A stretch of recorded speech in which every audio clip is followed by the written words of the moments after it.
হায় আল্লাহ, এই আমি কি দেখছি? এই তো দেখি আমার স্বামীর লাশ। কে যেন আমার স্বামীকে আম গাছের সাথে মেরে ঝুলিয়ে রেখেছে।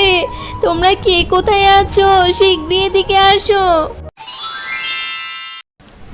সবজি নিবে গো, সবজি, মজার মজার টাটকা টাটকা সবজি। বেগুন আছে, আলু আছে, আছে আরও পটল। শীতকালীন সবজি আছে আমার, আরও আছে ফুলকপি। সে তো আরও মজার সবজি। সবজি নিবে গো, সবজি আছে আমার, টাটকা টাটকা সবজি। ও বাঘিনী মামি, কোথায় আছো? তোমার জন্য টাটকা টাটকা সবজি নিয়ে এসেছি, শীঘ্রই বেরিয়ে এসো। হ্যাঁ হ্যাঁ, এই কি? এখানেও তো দেখি একটা লাশ চলে আছে। ও বাঘিনী মামি, শীঘ্রই বেরিয়ে আসো। দেখো, তোমার আম গাছের সাথে কে যেন লাশ ঝুলিয়ে রেখেছে। আরে, এখানে লাশটা কিভাবে এলো? আর আমার আম গাছের সাথে লাশটাকে কে ঝুলিয়ে রেখেছে? হ্যাঁ গো গিন্নি, আমিও তো সেটাই ভাবছি। এই লাশটা এখানে কে ঝুলিয়ে রেখেছে? এই লাশটা না কয়েকদিন আগে গোরস্থানে কবর দেওয়া হয়েছে। আর লাশটাকে তো দেখে মনে হচ্ছে কেউ যেন গোরস্থান থেকে তুলে এখানে ঝুলিয়ে রেখেছে। কিন্তু এমন কাজটা কে করলো সেটাই তো বুঝতে পারছি না গো গিন্নি। আরে আরে, আজকেও গোরস্থান থেকে লাশ চুরি হয়েছে। আমি তো কাল রাত্রে ভালো মতন পাহারা দিয়ে রেখেছি, তারপরও কে যেন লাশগুলো চুরি করে নিয়ে যাচ্ছে। ও বাঘ মামা, কালকেও গোরস্থান থেকে একটা লাশ চুরি হয়েছে।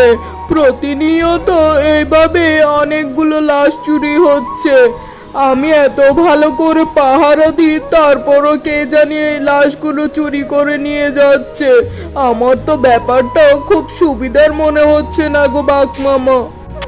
হ্যাঁ রে মিচকে, আমারও তো ব্যাপারটা খুব অদ্ভুত লাগছে।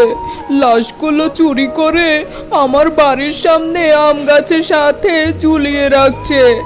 আমারও তো খুব চিন্তা লাগছে ব্যাপারটা নিয়ে। মিচকে রে, তোর আরো ভালো করে পাহারা দিতে হবে। হ্যাঁ বাঘ মামা, আমি তো অনেক ভালো করে পাহারা দিই। সারা রাত না ঘুমিয়ে কত কষ্ট করে পাহারা দিই, তারপরও আমার চোখকে ফাঁকি দিয়ে কে যেন লাশগুলো চুরি করে নিয়ে যাচ্ছে। আর ইদানিং বাঘ মামা, প্রত্যেক দিন রাত্রে একটা বাচ্চার কান্নার আওয়াজ শুনতে পাই। আর কাছে গেলে দেখি বাচ্চাটা কোথায় যেন উধাও হয়ে যায়। আরে আরে, এটা সে বাচ্চা মেয়েটা না?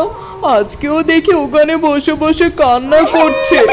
যাই, কাছে গিয়ে একটু দেখি।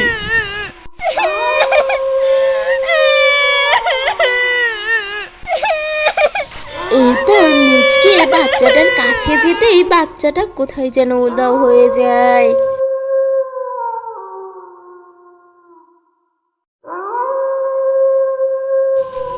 ও মা, সে কি?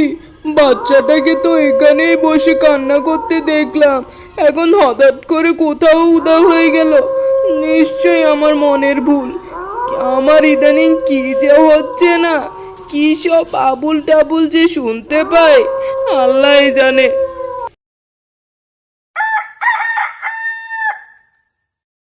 পরের দিন সকালবেলায় শেফালি শিয়ালিনী আর সবজিওয়ালি বাঘিনীর বাড়ির সামনে দিয়ে যাচ্ছিল। আর তখন ওরা দেখতে পেল সেখানে একটা লাশ ঝুলছে। হায় আল্লাহ, এই আমি কি দেখছি? এই তো দেখি আমার স্বামীর লাশ। গত এক সপ্তাহ আগে আমার স্বামীকে তো কবরস্থানে দাফন করা হয়েছে, তাইলে ওর লাশটা কে উঠিয়ে এখানে ঝুলিয়ে রেখেছে। তোমরা কে কোথায় আছো? দেখো, দেখে যাও। ঠিক তখনই ওইখানে গোরস্থানের পাহারাদার এসে হাজির হলো। ও বাঘ মামা, আজকেও একটা লাশ চুরি হয়েছে। আমি তো সারা রাত না ঘুমিয়ে পাহারা দিই, তারপরও আমার চোখটাকে ফাঁকি দিয়ে লাশগুলো কে যেন উঠিয়ে নিয়ে গেছে। আর লাশগুলো অদ্ভুতভাবে আপনাদের আম গাছের সাথে ঝুলিয়ে রেখে যায়। ব্যাপারটা তো ঠিক বুঝলাম না আমি, কেন হচ্ছে এসব। হয়েছে, আমার খুব ভালো মতন করে বোঝা হয়েছে। তুই যে কেমন পাহারা দিস আমার জানা হয়ে গেছে। তুই যদি সারা রাত না ঘুমিয়ে পাহারা দিতি তাইলে কিন্তু লাশগুলো চুরি হতো না। এখন তো দেখছি তোর ওপর আমার আর কোনো ভরসা করাই যাচ্ছে না। আমি নিজেই গিয়ে আজকে রাত্রে পাহারা দিব গোরস্থান। এরপর রাত্রের বেলায় বাঘ মামা আর মিচকে মিলে গোরস্থান পাহারা দিতে লাগলো। ঠিক ওই সময় একটা বয়স্ক মহিলা এসে হাজির হলো। বাবারা, আমাকে একটু সাহায্য করো, আমি যে অনেক বিপদে পড়ে তোমাদের কাছে সাহায্য চাচ্ছি। আমার নাতনিটার যে অনেক অসুস্থ, ওকে নিয়ে একটু হাসপাতালে চলো, নাইলে আমার নাতনিটা যে মারা যাবে। আচ্ছা বুড়িমা, ঠিক আছে, তুমি কোনো চিন্তা করো না গো বুড়িমা।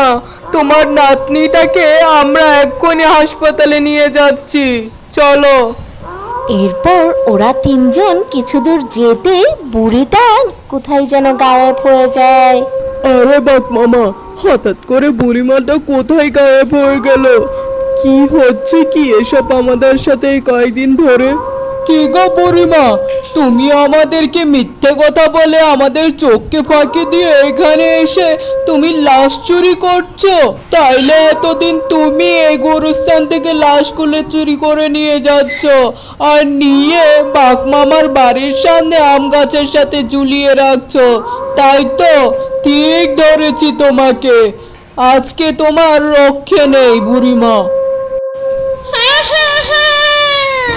আমি প্রতিশোধ নেব, প্রতিশোধের আগুনে জ্বলছি আমি কাউকে ছাড়ব না, সবাইকে মেরে ফেলব। তোরা জানতে চাস আমি এমনটা কেন করি? তাহলে শোন, বছর খানেক আগে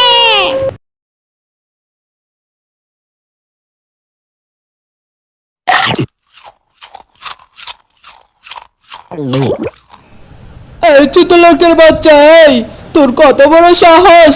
তুই আমার আম গাছের থেকে আম চুরি করছিস, আর তো তোর কোনো রক্ষে নেই। দাঁড়া।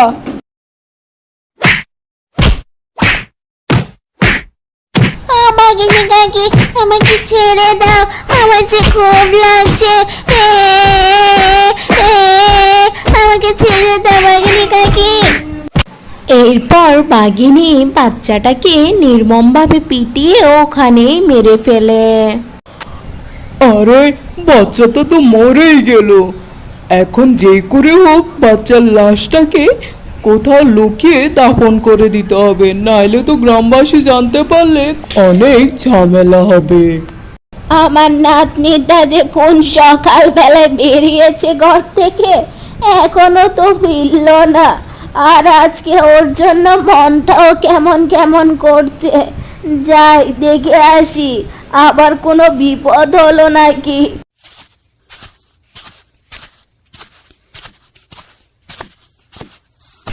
বাঘিনী, তুমি কি আমার নাতনিটাকে দেখেছো গো? এই কি দেখছি আমি, আমার নাতনিটাকে কে মেরে ফেললো এভাবে? বাঘিনী, নিশ্চয় তুমি আমার নাতনিটাকে মেরে ফেলেছো। হ্যাঁ, মেরে ফেলেছি, বেশ করেছি। মারবো না তো কি করব? তোর নাতনির এত বড় সাহস আমার আম গাছ থেকে আম চুরি করছে। বাঘিনী, তুই খুব খারাপ। তুই সামান্য একটা আমের জন্য আমার নিরীহ নিষ্পাপ নাতনিটাকে মেরে ফেললি। আমি তোর নামে পুলিশের কাছে কমপ্লেন করব। কি বললি বুড়ি? তুই আমার নামে পুলিশের কাছে নালিশ দিবি? দাঁড়া। এরপর বাঘিনী বুড়ির দিকে একটা ইট ছুঁড়ে মারে, আর এই ইটটা বুড়ির মাথায় গিয়ে লাগে। বুড়ি মাথায় আঘাত পেয়ে রক্তাক্ত হয়ে ওখানে মারা যায়। আরে বুড়িটাও তো মারা গেল। এক কাজ করি, বুড়ি আর তার নাতনির লাশটাকে এই আম গাছের নিচে লুকিয়ে রেখে দিই। আবার গ্রামবাসীর জানাজানি হয়ে গেলে আমার নামে পুলিশের কাছে নালিশ করবে। আমার বাবু জেল টেলে থাকার কোনো ইচ্ছে নেই। তোর বউ ভাগিনী আমার নাতনিটাকে নির্মমভাবে হত্যা করেছে, তাই আমি প্রতিশোধ নিব। তোর বউয়ের রক্ত খাবো আমি, তখনই আমার আত্মা শান্তি পাবে। ও বুড়িমা, তোমার সাথে যা হয়েছে খুব অন্যায় হয়েছে। আমার বউ যদি তোমার সাথে অন্যায় করে থাকে, অবশ্যই আমার বউ শাস্তি পাবে।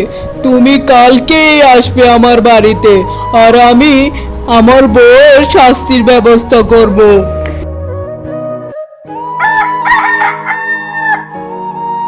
গিন্নি, তুমি এই বুড়িমাটা আর তার নাতনিটার সাথে অনেক বড় অন্যায় করেছো।